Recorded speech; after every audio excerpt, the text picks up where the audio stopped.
Hello everyone, నేను మీ సంధ్య. నేను morning లేవగానే వామ్ వాటర్లో హాఫ్ లెమన్ అండ్ హనీ వేసుకొని కలుపుకొని తాగుతాను. ఇందులో చియా సీడ్స్ కూడా కలుపుకొని తాగొచ్చు. ఎవరైనా బెల్లీ ఫ్యాట్ ఈజీగా తగ్గుతుంది. తర్వాత నేను పూజ చేసుకున్నాను. పూజ చేసుకుంటే మనసుకు చాలా ప్రశాంతంగా అనిపిస్తుంది కదా. పూజ ఒక్కొక్కరు ఒక్కోలాగా చేసుకుంటారు. నేను చాలా సింపుల్గా తొందరగా చేసుకుంటాను. ఫెస్టివల్స్ అప్పుడు మాత్రమే కొంచెం ఎక్కువ టైం తీసుకుంటా. తర్వాత నా మీల్స్ కోసమని నేను ఆ రోజు రాగి జావాలో సోరకాయ కర్రీ, టొమాటో చట్నీ, కీరా తీసుకున్నాను. చిన్న ఉన్నప్పుడు అమ్మమ్మ వాళ్ళ కాలంలో మనము అంబలిలో, జొన్నతో చేసిన అంబలి ఉంటుంది కదా, అంబలిలో అన్నం వేసుకొని తినేవాళ్ళం. గుర్తుందా మీకు?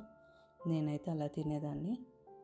తర్వాత ఈరోజు నేను మొత్తము షెల్ఫ్ని క్లీన్ చేద్దామని అనుకుంటున్నా. ఈ కబోర్డు మొత్తాన్ని. ఈ 3 months అవుతుంది నేను ముట్టుకోక దీన్ని. ఎవ్రీ 2-3 monthsకి ఒకసారి మనం దీన్ని సెట్ చేసుకుంటూ ఉంటే మనకి ఇందులో ఉన్న ఓల్డ్ క్లాత్స్ని కూడా తీసి పక్కన పెట్టేయచ్చు. ఇలా 3 monthsకి ఒకసారి అలా సర్దుకుంటూ ఉంటే అందులోకి పురుగులు అలాంటివి చేరకుండా ఉంటాయి. పట్టు శారీస్కి చిన్న చిన్న పురుగులు వస్తాయి, ఎప్పుడైనా గమనించారా? బాగా పాతబడిన చీరలకైతే హోల్స్ కూడా పడిపోతాయి. అవి పడకుండా ఉండాలంటే షెల్ఫ్లలో మనం అప్పుడప్పుడు నాప్థలిన్ బాల్స్ వేయాలి. వాటిని తీసి గాలికి ఆరబెట్టుకొని మళ్ళీ దులిపి నీట్గా మడత పెట్టి ఒక కాటన్ క్లాత్లో వేసి పెట్టుకోవాలి. నేను అంతకుముందు కాటన్ క్లాత్లో వేసే పెట్టేదాన్ని, కానీ ఈ మధ్యలోనే ఇలా పెట్టిన. మళ్ళీ తర్వాత నేను అనుకుంటూనే ఉన్నాను దీన్ని తీసి నీట్గా కాటన్ క్లాత్లో పెట్టాలి అని. అది ఈరోజు కుదురుతుంది. ఇలా అన్నింటినీ తీసి బయట పెట్టేసి దేనికవి నేను విడిగా పెట్టేస్తున్నా. ఇందులో అవసరం ఉన్నాయి, అవసరం లేని అన్నీ తీసి సర్ది పక్కన పెట్టేసిన. అవసరం లేని శారీస్ అన్నీ పక్కన పెట్టేసిన.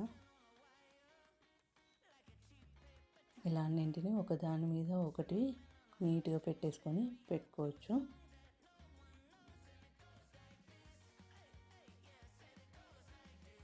మనకు కూడా 3 monthsకి ఒకసారి నీట్గా సర్దుకుంటే ఏంటంటే తీసుకోవడానికి ఈజీగా ఉంటాయి. ఏది ఎక్కడ ఉందనేది కూడా తెలిసిపోతుంది. ఇలా కబోర్డు మొత్తాన్ని నీట్గా స్ప్రేతో స్ప్రే చేసి నీట్గా తుడుచుకొని ఇలాంటి కాటన్ క్లాత్ ఒకటి తీసుకొని దాన్ని అందులో వేయాలి. ఇది నా పెళ్ళప్పటిది పట్టు శారీ, టిష్యూ శారీ. అప్పట్లో టిష్యూ బాగా నచ్చింది. ఇప్పుడు మళ్ళీ వచ్చింది కదా టిష్యూ. ఇది నా రిసెప్షన్ శారీ. ఇది అప్పట్లో 25,000 పడింది. 2-3 times కట్టాను నేను అంతే. దాన్ని వేళ్ళ పైన లెక్క పెట్టచ్చు. అప్పుడు అవసరం కాబట్టి అంత పెట్టుకున్నాను. ఇప్పుడు అంత పెట్టడానికి నాకైతే ఇంట్రెస్ట్ ఉండట్లేదు. ఇలా శారీస్ అన్నింటినీ ఒక దానిపైన ఒకటి పెట్టేసుకోవాలి. కొన్నింటిని ఇలా హ్యాంగర్స్ వేసుకుంటే ఈజీగా ఉంటుంది.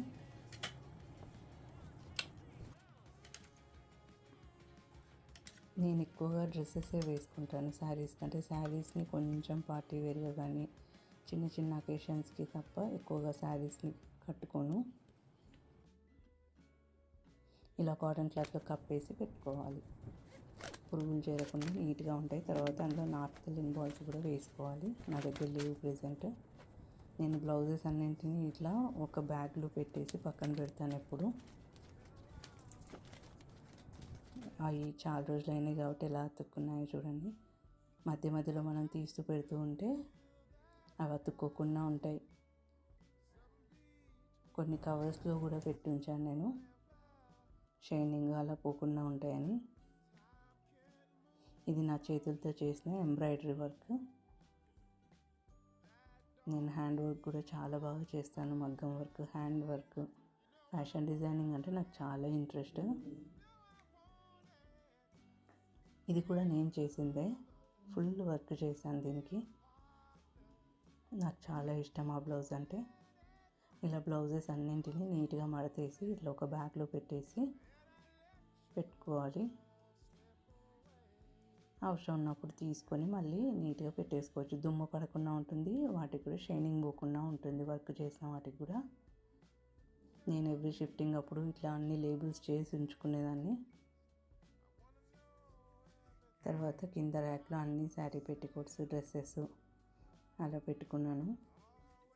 ఇంకా చాలా శారీస్ ఉన్నాయి, ఎక్కడెక్కడ ఉన్నాయి సర్దుతుంటే అన్నీ బయటకు వచ్చేస్తున్నాయి. ఈ బ్లౌజెస్ లోపల ఉండిపోయినాయి, కవర్లలో పెట్టి ఉంచాను చూసారా. ఈ బాక్సులలో కూడా బ్లౌజెస్ ఆ 2 బాక్సులలో ఉన్నాయి.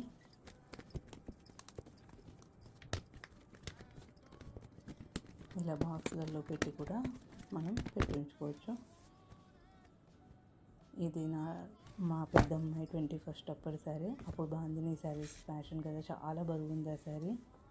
కట్టుకోవట్లేదు, 2 సార్లు కట్టిన పక్కన పెట్టేసిన. ఇంకా ఇవన్నీ కట్టని శారీస్ ఇంకా కింద ఉండిపోయినాయి.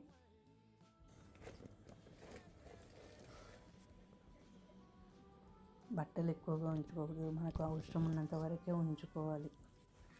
ఇవన్నీ డ్రెస్సెస్వి, ఎక్కువ డ్రెస్సెస్ వాడతాను కాబట్టి ఇవన్నీ చిందర వందర అయిపోయినాయి. మళ్ళీ వీటన్నింటినీ నీట్గా, ఇవైతే నేను 2 monthsకి ఒకసారి సర్దుతూనే ఉంటాను. అయినా కూడా అలా అయిపోతుంటే హడావుడిగా తీసుకొని మళ్ళీ అందులో పెట్టేసుకుంటాం కాబట్టి ప్రతి కబోర్డ్ని ఇట్లనే నీట్గా తుడుచుకోవాలి.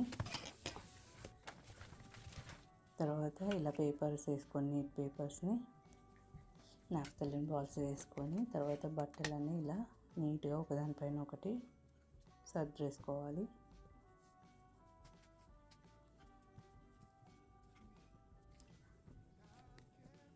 ఎప్పటికప్పుడు మనం ఇలా సర్దుకుంటూ ఉంటూనే వేస్ట్ ఇవి మనం వాడనివి ఏమైనా ఉంటే తీసి ఎవరికైనా ఇవ్వచ్చు.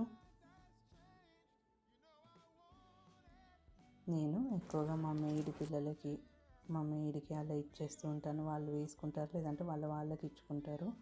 నావి కానీ పిల్లలవి కానీ ఇలా సర్దేసుకుంటే నీట్గా ఉంటుంది. చూడడానికి ఇంత సింపుల్గా ఉన్నా ఇదంతా సర్దడానికి నాకు 3 hours టైం పట్టింది. తర్వాత మ్యాంగోస్ వచ్చాయి కదా, ఆ మ్యాంగోస్ని నేను ఈవినింగ్ టైంలో ఇలా అన్నింటినీ నీట్గా కడుక్కొని పీల్ ఆఫ్ చేసి పెట్టుకున్నాను. ఈ పీల్ ఆఫ్ చేసిన వాటిని చిన్న చిన్న ముక్కలుగా కట్ చేసుకొని డీప్ ఫ్రీజ్లో పెట్టుకోవాలి. ఇవి ఒక 2-3 months వరకు చాలా బాగుంటాయి. కొంచెం పల్పునైతే నేను పాకంలా కూడా చేసి పెట్టిన, అదైతే 6 months దాకా కూడా ఉంటుంది. మధ్యలో మ్యాక్సీ వచ్చింది, దీనికి ఆకలిస్తుంది, ఏమైనా పెట్టమని చెప్పి అడుగుతుంది పాపం. ఆగుమని చెప్తే వెళ్ళిపోయింది. మామిడి పండ్లు చాలా బాగా పండిపోయినాయి. ఇలా చిన్న చిన్న పీసెస్గా కట్ చేసుకొని వీటన్నింటినీ ఒక నీట్గా కడిగి పెట్టుకున్న, తడి లేకుండా పెట్టుంచుకున్న ఒక బాక్స్ తీసుకోవాలి. అందులో వేసి మనం స్టోర్ చేసి పెట్టుకుంటే 2-3 months వరకు మనం ఏ రెసిపీస్ చేసుకున్నా అందులో వాడుకోవచ్చు. Mango cake, mango lassi, mango juice, ఇలాంటి ఐటమ్స్ అన్నీ మనం చేసుకోవచ్చు. మ్యాంగో లడ్డు, మ్యాంగో కేసరి, చాలా ఐటమ్స్ ఉన్నాయి మ్యాంగోతో చేసుకునేవి. 2-3 months వరకు ఈ మ్యాంగోస్ని మనం ఎంజాయ్ చేయొచ్చు డీప్ ఫ్రీజ్లో పెట్టుంచుకుంటే.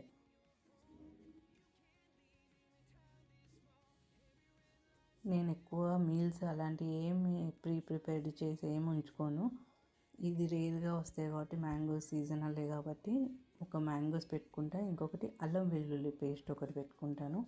మిగతా అన్ని ముందుగానే నేను ఏవి రెడీ చేసి ఉంచుకోను, ఎప్పటికప్పుడు ఫ్రెష్గానే తయారు చేసి ఉంచుకుంటా.